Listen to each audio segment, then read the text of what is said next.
రేపు చివరి రోజు కావడంతో కాళేశ్వరం సరస్వతి పుష్కరాలకు పోటెత్తిన భక్తులు.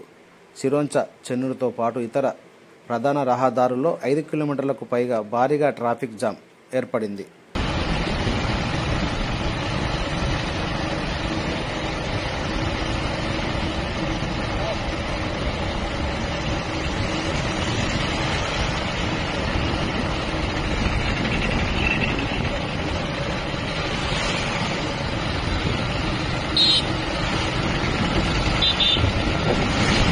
ఎక్కడికి వచ్చినా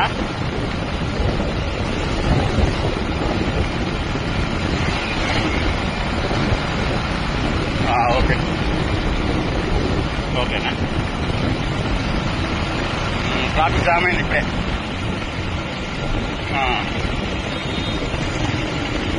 ఐదు కిలోమీటర్ల వ్యవధిలో ఇటు మన బిడ్చి మన సిరివంచ కదా, ఇటు జామ్ అయింది. అట్లేదు వస్తారా?